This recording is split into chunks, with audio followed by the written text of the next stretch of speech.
Bonjour à tous et bienvenue sur la Web TV du Journal Toulousain. Aujourd'hui à Toulouse, nous accueillons un grand maître de l'aïkido traditionnel, Monsieur Alain Perrache.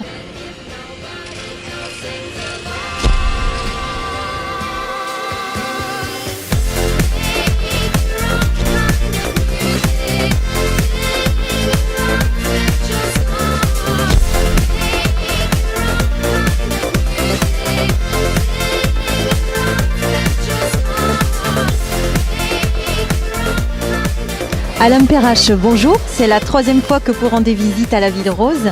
Les aïkidokas au rendez-vous sont de plus en plus nombreux chaque année, avec 200 adhérents aujourd'hui.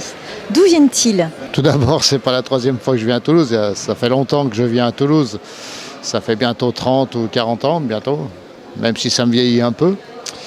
D'où viennent-ils? Aujourd'hui, eh bien, on a des gens de toute la région sud-est, de Montpellier jusqu'à Biarritz. Ça va dans le centre jusqu'à Nantes pour l'aspect nord. Et puis on a quelques étrangers, des Hollandais qui viennent faire un séjour dans la Ville Rose et puis qui vont finir par venir vers chez nous. Moi j'habite dans le Beaujolais. Et donc qui vont venir cette semaine s'entraîner au dojo avec moi parce que c'est des élèves que j'ai de Hollande et qui viennent rendre visite à leur vieux professeur que je suis. La majorité des nouveaux pratiquants sont jeunes. Comment expliquez-vous cet engouement de la jeunesse pour votre enseignement? Donc on a un peu toutes les plages de la population. Tout dépend de ce qu'on appelle jeune, parce que même moi je m'estime encore très jeune dans ma tête. J'ai de la peine à assumer mon âge. Donc on a toujours dans l'esprit, on a toujours 20 ans. On n'a pas l'âge de nos artères. Quand on fait de l'aïkido, on n'y pense pas beaucoup à l'âge. Et pourquoi il y a des jeunes? Tout simplement aussi parce qu'au niveau de la société actuelle, ça manque un peu de repères, ça manque un peu de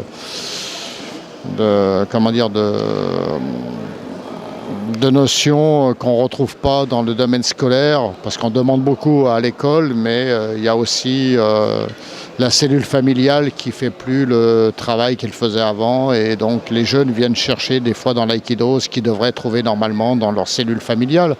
Je ne sais pas si vous avez vu, mais l'ambiance est assez familiale dans l'aïkido et on est un peu comme une grande famille, quoi. Donc c'est peut-être ça aussi qu'ils viennent chercher, pas uniquement une gestuelle technique ou une activité physique. En quelques mots, qu'est-ce que l'aïkido traditionnel?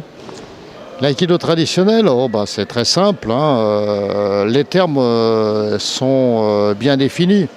On pratique dans un dojo. Un dojo, littéralement, c'est le lieu où on étudie la voix. Dans un dojo, il n'y a qu'un seul professeur. Il n'y en a pas 50, il y en a un. Et c'est lui qui détient la voix. Donc on vient étudier la voix d'un professeur, c'est-à-dire la voix d'un artiste, puisque l'aïkido n'est pas un sport mais un art. Et donc on a choisi d'étudier un aspect de cet art que représente le professeur dans ce dojo. Et on vient chercher l'enseignement de ce professeur dans ce dojo. Donc on est à l'opposé de toute idée de sport, d'un quelconque fonctionnement sportif, dans un milieu fédéral sportif. Le milieu traditionnel, c'est un milieu loi 1901, puisqu'on peut créer une association dans nos pays démocratiques, avec pour objectif l'étude de l'aïkido traditionnel. Et donc c'est tout à fait possible, puisqu'on en est la démonstration depuis une trentaine d'années.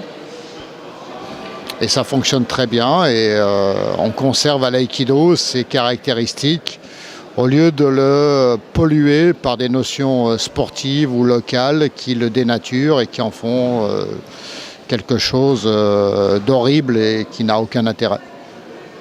Et donc nous, notre responsabilité d'aïkidoka, c'est de maintenir à l'aïkido son originalité, sa spécificité et son intérêt, au lieu d'aller concourir à l'opportunisme local dans des buts qui ne nous intéressent pas.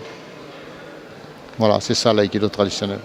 Êtes-vous le seul à transmettre un aïkido traditionnel? Oh non, là, tous les gens que vous avez vus sur le tatami, il y a beaucoup de professeurs qui eux aussi relayent cette voie. Et il y a plus en plus de gens qui font de l'aïkido traditionnel.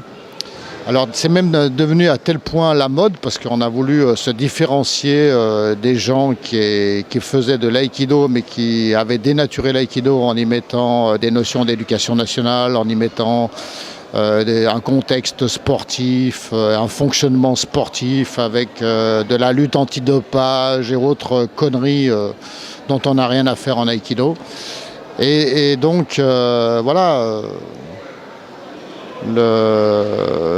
Tous ces gens pratiquent aussi l'aïkido traditionnel, l'enseignent et le généralisent. Alors évidemment, les gens qui n'en font pas se sont emparés de l'aspect traditionnel pour dire qu'ils faisaient du traditionnel. On voit même des gens qui font du karaté traditionnel et dans la même publicité font de la compétition et des championnats, c'est-à-dire exactement l'inverse.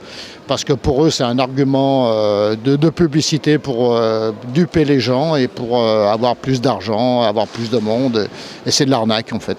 Avec 20% d'aïkidoka en plus chaque année, peut-on dire que le PAISTA représente un véritable phénomène culturel dans le monde de l'aïkido? Non, on n'a pas la prétention d'être originaux et de représenter un aspect culturel en courant particulier. L'aïkido a été parfaitement défini par le fondateur. On essaye modestement d'appliquer les enseignements du fondateur et de ne pas les dénaturer parce que pour nous, la plus haute autorité et la personne qui a été le plus loin dans le domaine de l'aïkido, c'est le fondateur de l'aïkido. Et ses héritiers n'ont pas été à la hauteur et on se sont passionnés pour des sujets plus triviaux et commerciaux. Et nous, on tient à conserver le caractère original de l'aïkido qui nous a séduits et qui nous a amenés à pratiquer cette discipline. Et la moindre des choses, c'est de respecter cette œuvre et de ne pas la dénaturer par une interprétation personnelle ou orientée à des satisfactions triviales qui n'ont rien à y faire. Je n'ai plus qu'à vous souhaiter pour vos 50 ans d'aïkido un bon anniversaire et un bon jubilé. Alain Perrache, merci. Au revoir.